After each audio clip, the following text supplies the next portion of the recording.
I found out in the most unusual way. It happened at the start of our annual men's fishing weekend. The guys, Scott, Stan, Roger, and myself, Bob, go up to the lake for our 3-day fishing trip while our wives make it a girls' weekend. We've known each other for many years, and Roger and Mary were our closest friends. Stan was Roger's nephew and several years younger than us, but we welcomed him into our circle of friends. Over time, he became one of my best employees. When Laura and I got married, we were just high school graduates, but I was determined and hardworking. Shortly after graduating, I started a small pool service business, and within 2 years, it had grown to serve over 100 homes with the help of 4 employees. The business continued to thrive, and 20 years later, I was managing over 1,500 homes with a team of 30 dedicated employees, including the invaluable Stan, who proved to be a remarkable asset to the company.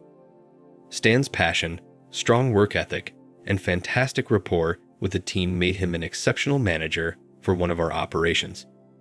Recognizing his outstanding contributions, I promoted him, offering a substantial increase in pay and the possibility of future ownership in the company.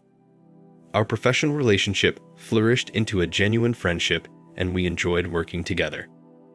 Over the years, I expanded the business, establishing it as the premier pool service company. With the vast majority of homes having pools that required constant care and maintenance, our services were in high demand. Our revenue and profits soared, strengthening the company's position in the market. As the business grew, the importance of financial management became evident. I relied on Howard, a trusted and experienced family member who was a retired tax accountant with a wealth of knowledge in finance. Under his advice, I leveraged all the equity in my home to expand the business when mortgage rates were extremely low. Howard's wife, Beth, was a corporate attorney and suggested placing the company into a trust to protect the assets from liabilities and any potential lawsuits in the future. I followed her advice and became the sole trustee. He, along with his attorney spouse, played a significant role in our success, providing invaluable advice and recommendations that proved to be instrumental in the company's prosperity. On the day we were supposed to leave for our vacation, Laura and her crew of girl pals descended upon our fancy house for a weekend of pure indulgence. As they arrived, I received strict instructions not to disrupt their shenanigans. They were on a mission to have a blast without us husbands around, and boy did I happily oblige. I was more than ready to escape the clutches of girl talk and gossip for the weekend. A fishing trip sounded like paradise after slaving away for weeks running my growing company. The thought of reeling in some big catches and sipping the cold one with the boys was pure heaven. As I left the ladies to their wine-fueled afternoon of giggles and secrets, I couldn't help but think how lucky I was to have Laura and her gang of mischief makers in my life.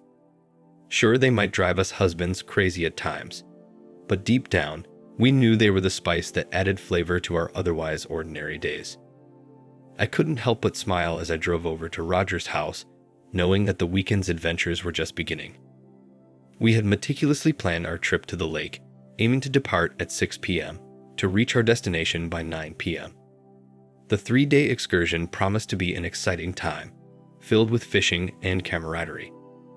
As we gathered our gear and packed up the car, I suddenly realized that I had forgotten my special fishing lure, which I had been diligently working on in my workshop. For me, fishing was not just a hobby, it was a passion. I took great pride in crafting my fishing lures and tackle combinations, believing that the right equipment could make all the difference in a successful catch. This particular lure I had been working on for the past week held a special significance to me. It was a labor of love, a custom creation that was tailored to attract the biggest fish and bring me joy on the water.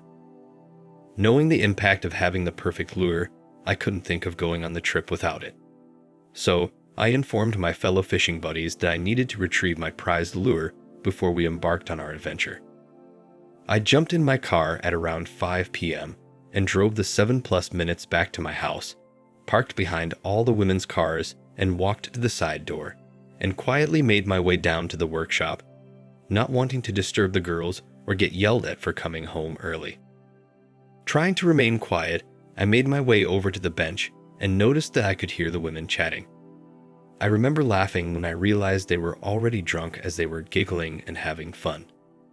They were sitting in the shade next to the tiki hut, which was at the side of my house. The workbench was just below the outside window and was close enough to hear their conversation. Now, I am not an eavesdropper and couldn't give a crap about their conversation. But when I heard my wife talking about me in bed, my attention perked up. I don't know why, but I thought that I should record this part of the conversation and tease her with it when I got back. So I turned on the recording application on my iPhone. The next few minutes ruined my fishing trip and turned my world upside down. Apparently, I just walked into the middle of a steamy gossip session. The ladies were certainly not holding back, and I couldn't help but chuckle at their candidness. It seemed like they were discussing the not-so-private details of their love lives, and things were getting spicy. Laura, with her mischievous laugh, didn't shy away from dishing out the details about her relationship with her husband, me. I heard her tell the girls how great I was with my tongue, and that I never failed to bring her off and satisfy her after all these years. I couldn't help but think, you go Laura, brag about your stud hubby. She continued, But it's true what they say. After years of marriage, things might not be as wild as they once were, but hey, it happens to the best of us. But then, out of nowhere, one of the girls dropped the million-dollar question. Is that why you did it with Stan? My ears perked up as I leaned in, curious to see how Laura would respond to that bombshell. The girls were in full detective mode trying to piece together the puzzle of Laura's recent escapades. Laura continued, No, Bob and I have a good sex life, and he's always satisfied me in that way. I love him and would never intentionally have started anything with Stan. It kind of just happened. The girls chimed in. Come on, Laura. You cheated on Bob. You can't be that satisfied with your marriage. She responded, No, you don't understand. My love for Bob is everything. He's not just my man. He's my home, my rest, my heart, and my safe place. And yes, he satisfies me. I love him dearly. This stupid thing with Stan was just a big mistake. But you said Stan was a great lover, so we assume you had sex with him more than once. We don't get it. Tell us the whole story. She replied, Girls, anything I tell you has to stay here. The guys would kill Stan, and my husband would kick me to the curb if he found out. I would never hurt him that way. He's such a sweet man, but he would never understand. Do you promise to keep this just between us girls?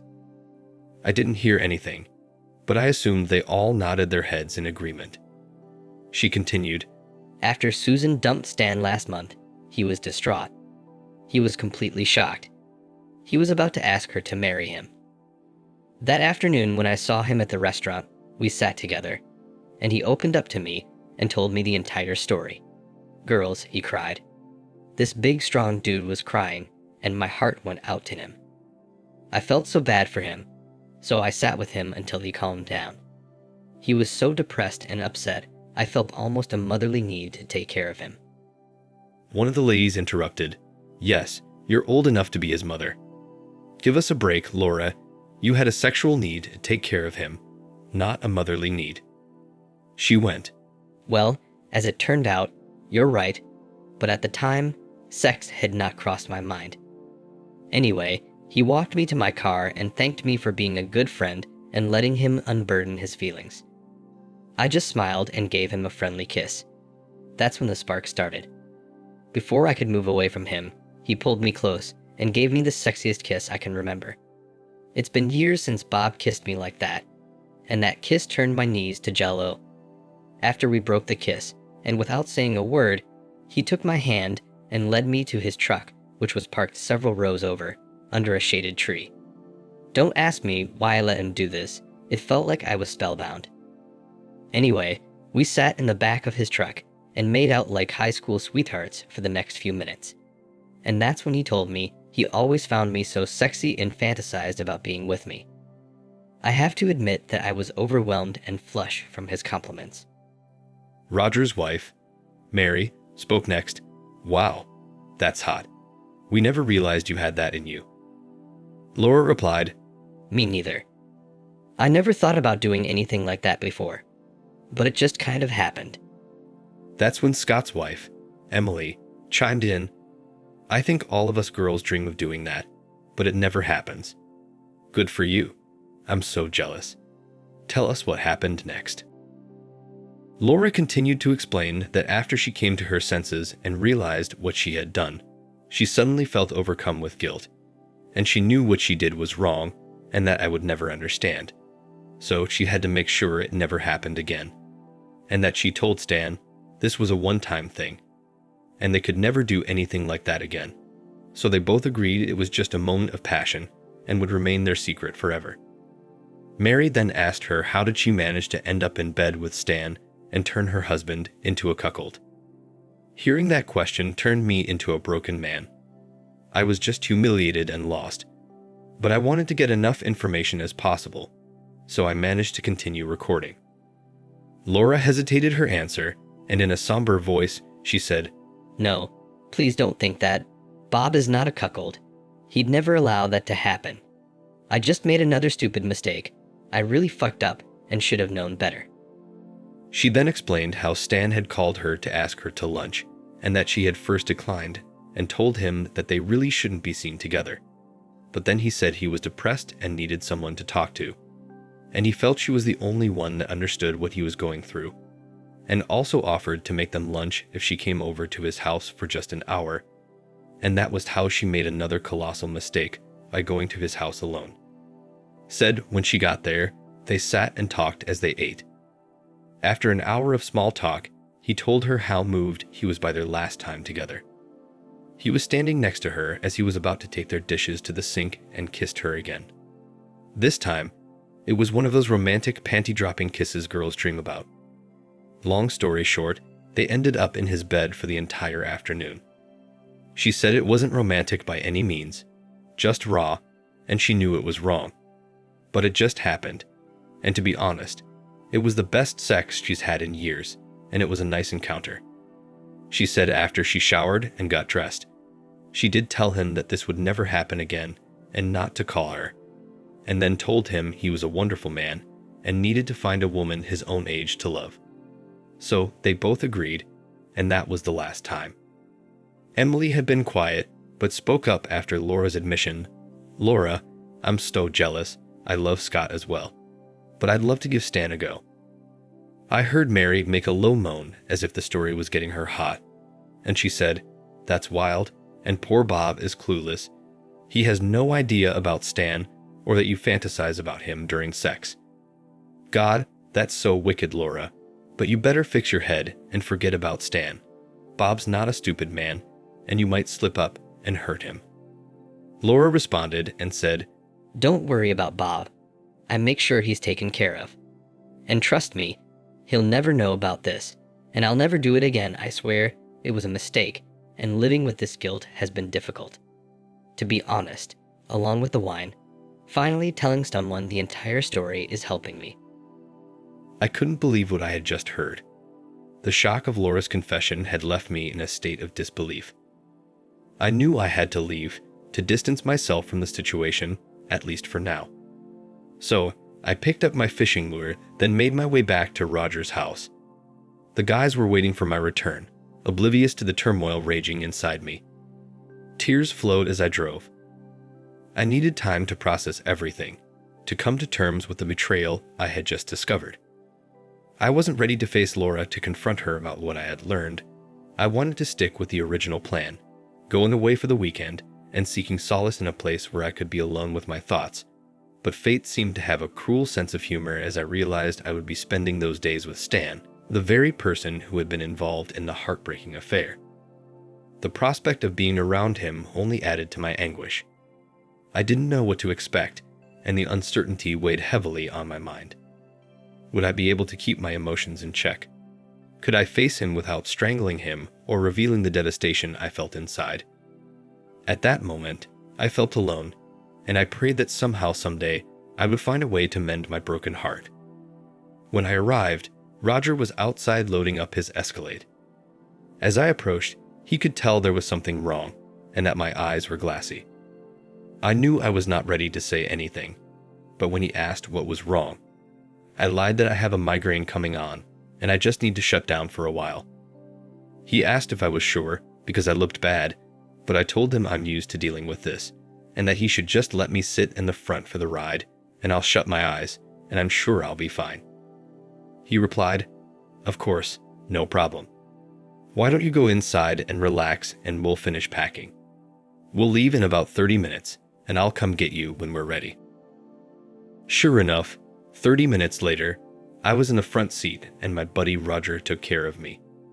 He took his wife's sleeping eye cover and a pair of his noise-canceling headphones and handed them to me as I sat in the passenger seat while Stan and Scott sat in the back. Along with the blindfold, the headphones put me in a dark place. My sensory perception was now limited to smell, touch, and taste, which allowed me to contemplate this unexpected situation. The guys understood my quietness and offered to help if I needed anything. I couldn't look at Stan, I just kept my eyes shut and thanked them for their understanding.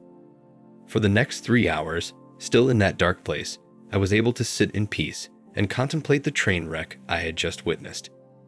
I thought back to all of our years together, how I worshipped Laura, and felt blessed when she gave me Michael and Katie, our wonderful children. I thought about all the good times we spent together as a family and how that might be over. Tears started and I wiped them away before they became visible. For the first time I can remember, I was struggling and lost. I had no answers or ideas on what to do and must have fallen asleep because the last thing I remember is Roger shaking my shoulder, waking me up at the fishing cabin. For the next 2 days, I was unusually quiet and used my migraine as an excuse. The guys left me alone as I tried not to ruin the trip for Scott and Roger. I continued to struggle with my feelings as I looked at my life, both past and future. It was difficult, but I knew I would survive. 2 days later, still in doubt, I found myself on a trail to the lake alone with Stan. Roger and Scott were going to meet us down at the boat dock. I found myself following Stan through the woods. As I followed him along the path, I heard Laura's words echo in my head, and suddenly, I was full of anger. I noticed a large fallen branch, the size of a large baseball bat on the side of the path. Without thinking, I picked it up, looked at Stan, who was a few feet in front of me, and suddenly charged forward, hitting it hard onto his shoulder. I was going for his head, but at the last second, changed direction and struck his shoulder, making him scream in pain as he fell to the ground. I stood over at him and was just looking down at the man that ducked my wife. He was holding his shoulder as I yelled, "That's for ducking my wife." I then kicked him as hard as I could between his legs and watched him curl up wailing in pain until he blacked out. A few moments later, I came back to my senses and moved him over to a tree and sat him up while he recovered. After he regained consciousness, I told him I knew all about him and Laura, and right now, he's lucky he's still alive. He tried to apologize, claiming it only happened once, but I told him to shut the heck up. I warned him not to talk to me for the rest of the trip, and threatened him not to say one word to Laura about this, and that if he does, he would live to regret it. He again said he was sorry, and that this was all his fault, that I should please take it out on him, not Laura. He said he was hurting from Susan leaving him and Laura was there for him, that it just happened, and she felt guilty afterwards. Out of anger, I kicked him again and asked him to shut up. Just then, Roger and Scott saw us and ran over and pulled me away. They then asked what was going on, but neither of us said anything. Stan was quiet and held his groan in pain.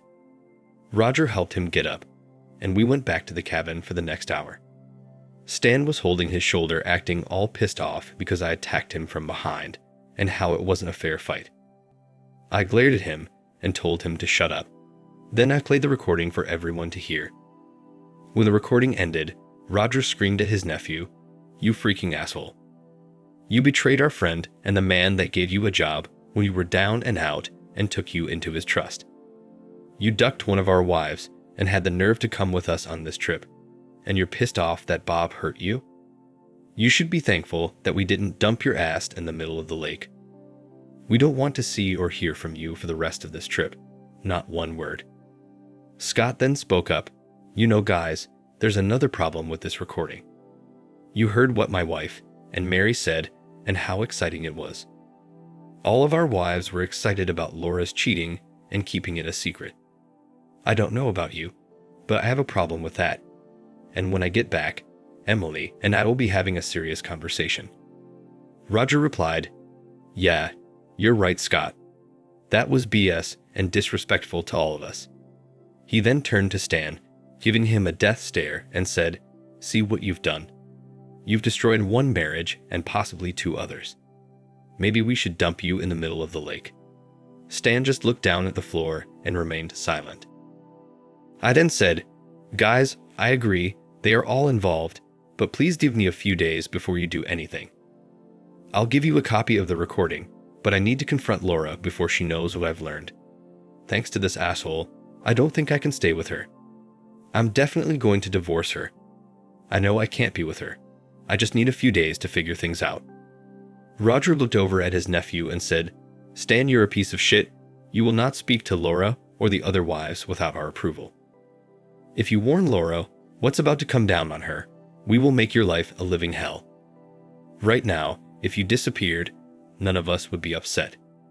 You're my nephew and family, which is the only reason I haven't beaten your ass and left you in these woods. Not a word, do you understand?" Stan nodded and understood. Nobody spoke to him again for the entire trip, and he stayed out of the way and avoided any conflict. I just had to figure out what I was going to do with Laura. As we drove back home, I considered everything and wondered how she would have reacted if the roles were reversed. That was it. Suddenly, I had a plan. The plan was to talk about an affair, leading her to think it was me who had the affair, and see how she reacts and what she would do. If she forgave the one-off sex, then I would go gentle on her. However she reacts, it's exactly the way I will treat her. The solution to her infidelity will now be in her own hands. I returned home and pulled into the driveway. I was in a dark place, but it was time to face Laura, and I needed to keep my feelings in check and act normal, which was going to be one of the hardest things I've ever done. I got a warm welcome home when I entered the house. Laura was dressed up and looking nice when she gave me a big hug and an excellent welcome home kiss, which I was going to be missing very soon. I was still pissed, but I stayed calm. My blood was boiling as I thought about what she had done, but the smell of her perfume and the nice dinner she prepared helped calm me down. We had an excellent dinner, and somehow I remained pleasant and listened to her tell me about the last few days. It was still relatively early when she took me up to the bedroom saying she missed me and needed some extra loving. Obviously, she was horny and wanted some intimacy. I smiled to myself knowing what was to come soon. Laura didn't waste time and tried to initiate intimacy, but I couldn't because all I could think of were her affair. As a result, I was unable to proceed. She looked up at me in shock. I could tell she felt hurt by my lack of excitement, so she asked what was wrong with me. It was showtime. I had my phone on the night table recording the audio so that there would not be any misunderstanding of my conversation. I said, "Laura, there's something I need to tell you. There's someone else, and I feel so bad that I just can't perform." She was shocked and looked up at me and asked, "What do you mean there's someone else?" I told her sorry, and that it's only been a couple of times, but the sex is so great, I just can't get it out of my head. Her Latin temper flared as I predicted. "You had sex with someone else, and you can't stop thinking of the sex." I said, "Well, to be honest, the orgasms were the best ever, and I can't get the thought of all those amazing orgasms out of my head, which is why I couldn't get hard." I phrased the words carefully, not implicating myself, but just repeating her own words from the recording. She was crying, obviously hurt by the thought of the betrayal. Was I being cruel and mean? Maybe, but in reality, I was the victim, not her. I let her continue. In an angry voice, she yelled, "Well, fuck you. You can just pack your shit and get out. I'm not going to stay married to a cheater. You know my dad cheated on my mom, leaving her a broken woman. I will not let you do that to me. Now get out. I'm going to divorce you and make you pay for this. I've been a perfect wife. I gave you 2 wonderful children, ran a household, made you dinner, and treated you with love, and this is how you repay me. I almost laughed at her demeanor and comments. She's not going to enjoy this in a few minutes, that's for sure. Laura, it was just sex. Come on, it was just a one-time thing. Are you sure you want a divorce over this? She went, What do you mean only sex? Are you kidding? I don't believe you, and how do I know if there aren't others? I can't trust you, and yes, I want a divorce, and you're going to pay dearly for this. I replied, wow, I didn't expect you to be so heartless and cruel. Like I said, there was no love, it was just sex and only those 2 times. Is this really what you want? Are you sure there's no forgiveness possible? Maybe we can go to counseling. I tried to give her a fighting chance, but she was in fact stacking the odds against herself, and she didn't even know it. She went, No, we're done. I won't stay married to a cheater. Just pack some of your clothes and get out. Stay with Roger or get a hotel room. But I don't want to see you again. You'll hear from my attorney soon. I couldn't help myself as I smiled. She had no idea that she had just led herself to her own execution. With venom in her voice, she yelled, Why do you have that smirk on your face? I told her that she just made my decision a lot easier. She asked what I meant by that, but I told her to get dressed and come with me, that there's something I would like to show her. She was still pissed and seething, but reluctantly followed me down to my workshop. I had her stand next to the same window where I made the recording. I told her to stay there and not move until I returned. I went outside and synced the car's Bluetooth speaker with my iPhone, then returned to the workshop. She was still angry, but now looked confused as I stood next to her and then hit play on the phone. My cheating wife was even more confused when she heard herself speaking, but continued to listen, and then the expression on her face changed to one of shock. When she heard the conversation, she broke down in tears and fell to her knees. The realization of what had just happened hit her hard. She started to apologize and asked how I got that recording. I said, well, I'm not sure why that matters, but I had to come back for some things I forgot to pack. I didn't want to disturb you girls, so I came down the back door to avoid your little party. That's when I heard you talking about me in bed. I recorded it because I was going to share it with you and tease you when I got back, but when you confessed to your affair with Stan, I stayed and recorded everything. She cried out loud and said, Sweetheart, you heard me say it was just the one-off and only sex. You must know there's nothing between us. You have to forgive me. I'm so sorry. You weren't supposed to find out. For the first time in our marriage, her tears seemed not to affect me. I told her I heard everything and asked her how she could expect me to just brush that aside. I said I can't ignore that, and I can't ever trust her again, and I can't just pretend that everything's okay. She continued crying, saying she didn't mean what she said, that she loves me, and that I give her a chance to explain, and that she didn't mean any of that, and I have to believe her. She then asked what about our 20 years and the kids. I told her I know this is going to be hard, but I can't ignore what she did, and that she should have thought of the kids or our years together when she decided to betray me and our family. I said what she did is unforgivable, and she will have to face the consequences, just like she was so ready to give me punishment for my mistakes. I know some men could forgive their wives for such transgressions, but I couldn't find it within myself to do so. The pain was too great, and the trust that had been broken felt irreparable. Despite my love for her, I couldn't find a way to get past what she had said. All I could do was honor my feelings and emotions, even if it meant letting go of the woman I once loved so deeply. Before leaving, I looked down at her and said, "You've broken my heart. Today I lost someone who didn't care about me, but today you lost someone who would have done anything for you." The sounds of begging for forgiveness followed me until I walked away from her for the last time. After that encounter, I made the heartbreaking call to our family and children, letting them know what had transpired between I and Laura. My children, Michael and Katie, offered their understanding and unwavering support. Their lives were forever altered by the fallout, but I was determined to ensure their future was secure promising to fund their college education and take care of them. I then proceeded to file for divorce as soon as I could and got the papers ready in no time. Meanwhile, the tension was thick as I handed Laura the divorce papers. She pleaded with me to forgive her, but her pleas fell on deaf ears as my heart was too wounded to consider reconciliation. I knew I could never trust her again. The judge that presided over our case and the divorce proceedings became a painful ordeal, with Laura desperately trying to salvage the marriage. In the end, the judge's ruling was swift, granting me a significant portion of the assets and denying any spousal support. At my office, when the other workers found out that Stan had caused my divorce, they treated him like someone with leprosy. They refused to socialize with him and treated him like the asshole he was. He realized he couldn't stay there as they made his life miserable, screwing up jobs, causing complaints and loss of money, so he decided to find his way out. I'm sure Scott and Roger's wives realized how close they had come to jeopardizing their marriages as Laura did. It was a wake-up call for them, and they understood the value of their husband's forgiveness and the need to respect and cherish their relationships.